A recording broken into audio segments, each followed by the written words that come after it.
दोस्तों, आप कभी सोचे हो कि एक इनएक्सपीरियंस पुलिस ऑफिसर जो अपने पहले दिन ज़ॉम्बीज से डरता था वो कैसे यूएस गवर्नमेंट का सबसे खतरनाक पुलिस ऑफिसर हुआ? हाँ, मैं लियोन की बात कर रहा हूँ। Resident Evil 2. 1998, the Raccoon City incident. The worst first day. Leon का करियर बहुत बुरी तरीके से शुरू हुआ था क्योंकि वो अपने पहले दिन ही लेट था। उसके लिए दो थियरीज है। रेसिडेंट इविल 2 ओरिजिनल में उसकी ब्रेकअप हो जाता है, सो ओवर ड्रिंक करने की वजह से वो लेट हो जाता है।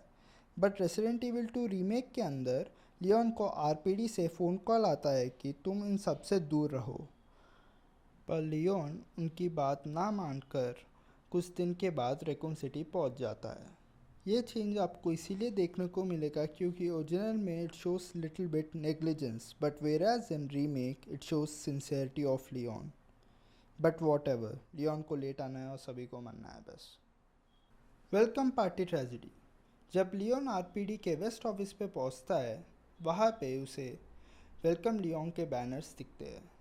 लियोन के कोलीग्स लियोन के लिए एक सरप्राइज पार्टी प्लान कर रहे थे, बट लियोन को उन्हीं कोलीग्स को मानना पड़ा क्योंकि वो ऑलरेडी ज़ॉम्बीज बन चुके थे। नेक्स्ट पॉइंट पे जाने से पहले मैं आप लोगों को एक चीज़ बताना चाहता हूँ कि इस एडवेंचर पे लियोन ने किन्हीं और सर्वाइवर्स से भी मिला था, जैसे कि क्लेयर रेडफील्ड, एडा वोंग और शेरी बिकरिन। सच बोलूँ तो किन्हीं और से भी मिला था, बट अभी के लिए ये बहुत है। Helping nature.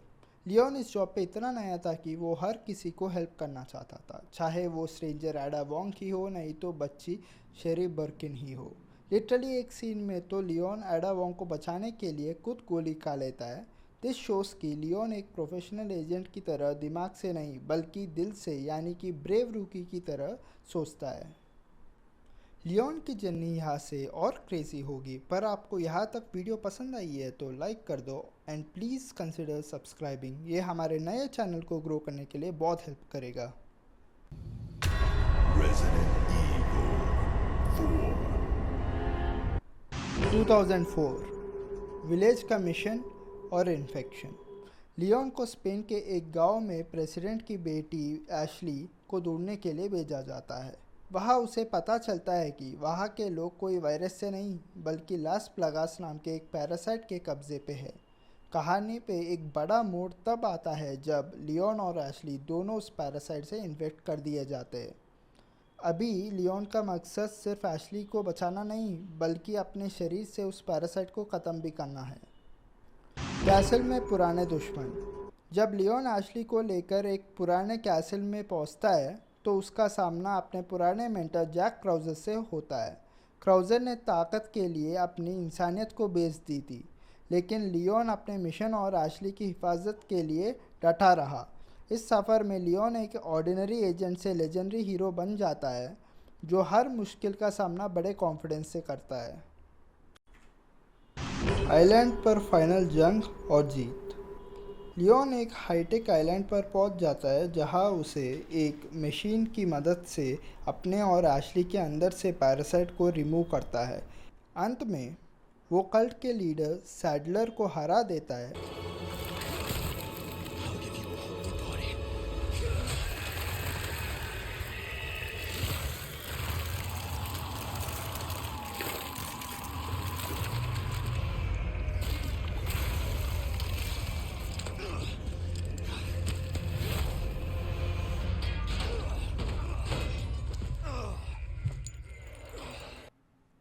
और आइलैंड फटने से पहले एशली के साथ जेट स्की पर निकल जाता है।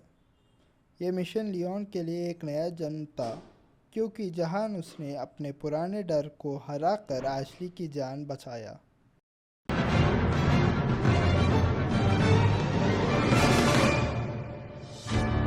Resident Evil 6. 2012, रेगून सिटी की यादें।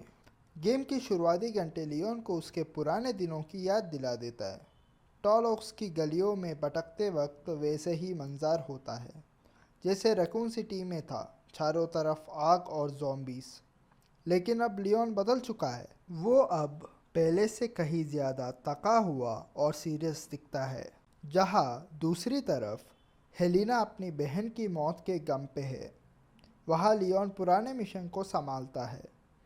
वो अब बचाए जाने वाला लड़का नहीं बल्कि दूसरों को बचाने वाला एक प्रोटेक्टर बन गया है। वो सच्चाई की तलाश में चाइना तक जाता है क्योंकि उसे पता था कि जब तक वो साइमंस को पकड़ नहीं लेता दुनिया उसे एक क्वार्टल ही समझेगी। Leon versus Chris Redfield. Leon की कहानी का सबसे बड़ा मोमेंट तब आता है जब उसका सामना BSAA का कैप्टन क्रिस रेडफील्ड से होता है। ये पूरी सीरीज़ का सबसे आइकॉनिक सीन है। क्रिस गुस्से में पागल हो चुका है और एडा वोंग को ख़त्म करना चाहता है, लेकिन लियोन उसके रास्ते पे खड़ा हो जाता है।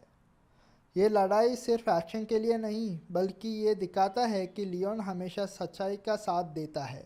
जब क्रिस एडा पर गन टानता है तब लियोन उसे रोकता है और इन्वेस्टिगेशन पर जोर देता है। यहाँ लियोन सिर्फ एक सोल्जर नहीं बल्कि पूरी सीरीज़ का मॉरल कंपास बनकर उभर आता है। आखिरी जंग में लियोन का सामना ड्रेक साइमन से होता है, जो पूरी दुनिया में डर फैलाना चाहता है। एक बहुत ही लंबी और ख़तरनाक लड़ाई के बाद लियोन असली एडा वोंग की मदद से साइमंस को हमेशा के लिए ख़त्म कर देता है। Let's call this closure. They really should have moved it.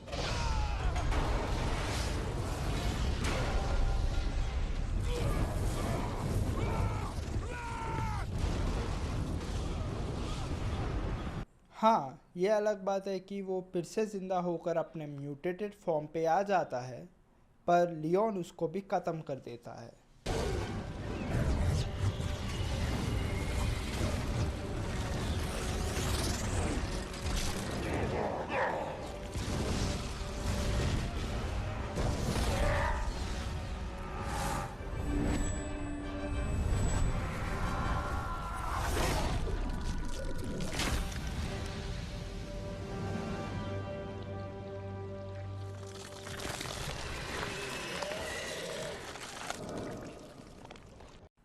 Game के ख़त्म होने तक लियोन पर लगे सारे इल्ज़ाम हट जाते हैं, लेकिन वो खुश नहीं होता। उसके चेहरे पर एक थकावट है। ये था गाइस लियोन का जर्नी रेसिडेंट एविल फ्रेंचाइज के अंदर। हाँ, मैंने डार्क साइड क्रोनिकल्स को नहीं इंक्लूड किया क्योंकि मैं इस वीडियो के अंदर बस नंबर्ड एंट्री गेम्स की बात करना चाहता था। अगर आप चाहते हो कि मैं उसके बारे पे भी वीडियो बनाऊं तो कमेंट सेक्शन पे बता दो। और नेक्स्ट किस रेसिडेंट इविल कैरेक्टर की जर्नी पे वीडियो बनाना चाहिए वो भी कमेंट सेक्शन पे बता दो।